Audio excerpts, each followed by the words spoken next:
everybody, today we're going to be chatting about some books that I am currently loving. I have learned recently that I love rom-com books, especially those that are set in the UK, and I know that's very specific, but hang with me. I have been going to the UK for so long now, and I feel like it's my second home. And so I want to read books that are set there. So I went out and I searched for them. And that's when I stumbled upon the rom-com section at the bookstore, and then meticulously searched for those rom-coms that are set in the UK. And there aren't that many of them, but that's what led me to Sophie Kinsella books. Books that are set in the UK, that are rom-coms, and are literally laugh out loud funny. And of course, I read rom-com books that are not set in the UK, but right now, like this past week, I really wanted some books that are set in the UK because I'm going back there soon. And if you guys have not heard of Sophie Kinsella, it's fine, don't worry, but she's a very, very popular author. She's written over 40 books. She wrote the Shopaholic series, which was turned into a movie like way back in the day. Very vaguely remember that movie, but I remember really loving it, and I think it's time for a rewatch, so that's probably gonna happen tonight. Ever since kind of delving more into the adult side of reading, I have been noticing certain authors popping up everywhere. Because instead of going to the YA section exclusively, I've been kind of broadening my horizons and wandering off into the adult section of bookstores, whether that's Waterstones or Barnes & Noble or indie bookstores anywhere. And Sophie Kinsella books pop up just as much as Nora Roberts do, or Stephen King, or other popular authors that I'm now blanking on their names. But she's a staple, and of course staples in literature usually are staples for a reason, and now I have seen why Sophie Kinsella books are staples in literature, and I am all for it. So the first book that I read, and I just recently finished by her, was Can You Keep a Secret? By #1 New York Times bestselling author Sophie Kinsella. And this book was so much fun, and actually I started reading it without knowing that a movie based off of this book is coming out in like a hot second, starring like Tyler Hoechlin and Alexandra Daddario. Like, yes, oh, I'm all for it. But this was such a perfect book and just what I was feeling right now in this moment, because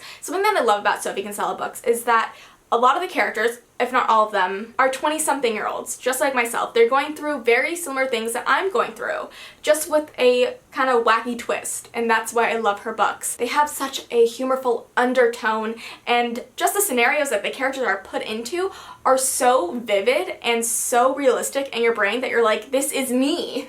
I have been just craving books where I could just completely relate to the character without them being, you know, a wizard, a witch, some fantastical being, because that's what I'm currently writing as an author right now. So of course I want something that's, you know, more in line with everyday me. So that's really why I loved this book so much. So this book follows the story of Emma, and she is working as an assistant at this energy drink company, and she is sent on her very first business trip up to Glasgow to go and pitch their drink to an oil company. Really random, I know, right? And pretty much she goes and does that pitch, and it doesn't really turn out good. Grandma, please here. Just wanted to pop on in and say I meant well, not good. That's to put it lightly. And there she is on the way back to London on the plane, and she's just not feeling that great. She did get an upgrade because the flight attendant felt so bad for her because everything just seemed to be going wrong, and it sure was. And that's when Emma ends up sitting next to a handsome stranger who, during a bit of turbulence, she ends up spilling all her secrets to, thinking that she'll never see him ever again. But of course, we all know where the storyline's going. Come Monday morning, she, along with everybody else at their company, are introduced to the company's CEO, who just so happens to be the guy she's sitting next to on the plane.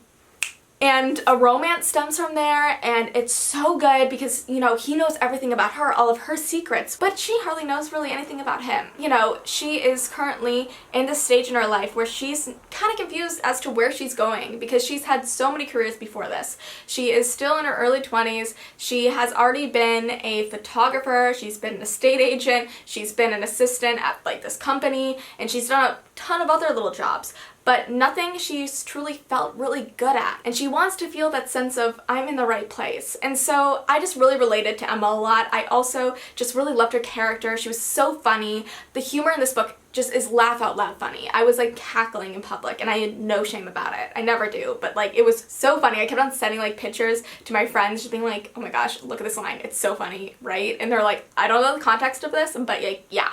And it was just like such a great book. I devoured it, and it's just so wonderful. And that's what led me to get more books by her. And by led me, I mean I bought these all at once, but it's what led me to jump into the next book, which is I Owe You One. And I have a kind of like a little funny story about this one, and that is I believe strongly, especially due to this current situation that I'm in and this current, like, you know, outcome, that if a book is meant to be with you, it will find its way to you.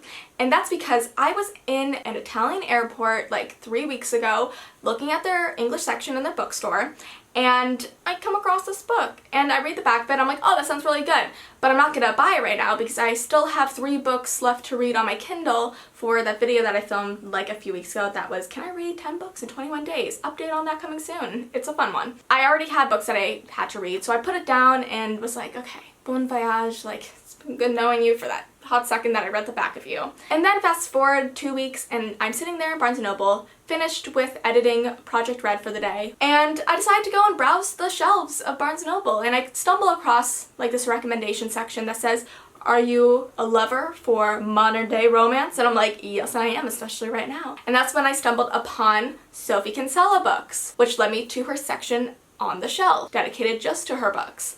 And of course, all her books are on paperback minus this one, which was a like $35 hardcover.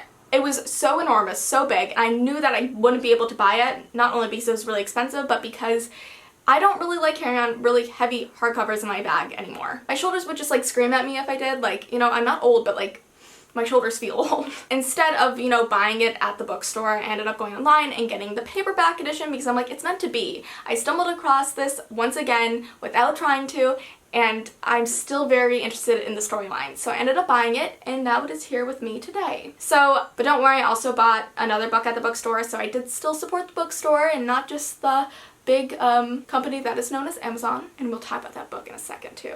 But this one sounds so freaking good. So this book really resonates with me just because, like, you know, Fixie, who's the main character, she's dealing with a lot of things family-wise. Her dad recently passed away, leaving their hardware store business mainly in her hands because her siblings don't really help her out with it. And that leaves her to, you know, not really jet-setting out and following her own dreams. And the thing about Fixie is that she doesn't really say no to anybody, and I really relate to that because I find it really difficult to turn people away.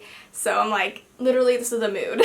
So pretty much she is at this coffee shop, and this guy asked her to watch his laptop for a moment, and she ends up saving it from almost a near disaster. And in return for her saving his laptop, Sebastian, who is the owner of said laptop, scribbled on a note, an IOU. But she doesn't ever expect to ever use that IOU until her childhood friend comes back into town looking for a job, and she's like, oh, Sebastian, he can offer Ryan, her childhood friend, a job. And so she calls him up and she gets him that gig. And now she owes Sebastian an IOU. And then between Sebastian and Fixie, there's a exchange of so many different IOUs, from small ones to life-changing ones, and it awakens her to really truly follow her own path. But it's really difficult for her because she feels like she needs to fix everybody's lives, but meanwhile she has yet to fix hers. So she needs to choose between family or herself, and that's not a very easy decision. But it's not like she's leaving her family, she's just taking one for herself for a change. I'm really excited to see where the story goes. I really love this kind of plot and premise. So I'm very, very excited to read about Fixie, her storyline, and how it merges with Sebastian. Okay, and the final book that I'm be talking about that really just like makes me so excited to read again and to devour is Remember Me, also by Sophie Kinsella. I feel like this is just like one big Sophie Kinsella ad, I swear, not sponsored, nothing. This is just like me, like, just really loving her books. And they're all set in the UK. It meets all my criteria, my very specific and unnecessary criteria. Anywho, so this book is about Lexi Smart, and she wakes up in London with no memory of the last 3 years. And she's in for a big surprise because everything about herself is not how she remembered. She has perfect teeth, a toned body, a designer purse, a very attractive husband who is a multi-millionaire, and she drives a Mercedes, and she has a beautiful house, and she's living what is seen as a perfect life. But she doesn't remember any of it happening. But her mind is still stuck 3 years in reverse. So here she is trying to grapple with and try to become the person she assumes she is to become. But things don't really work out once somebody comes into her life who drops a big bombshell on her front door. And then she learns that her whole new life is built off of schemes, deception, intrigue, and secrets that she never remembers making. So I am incredibly intrigued to see where the secrets, the intrigue, and everything in between kind of comes together to reveal her true self, or something better than she ever thought was her best version of herself. I really love this storyline because it makes you think. I am just so excited.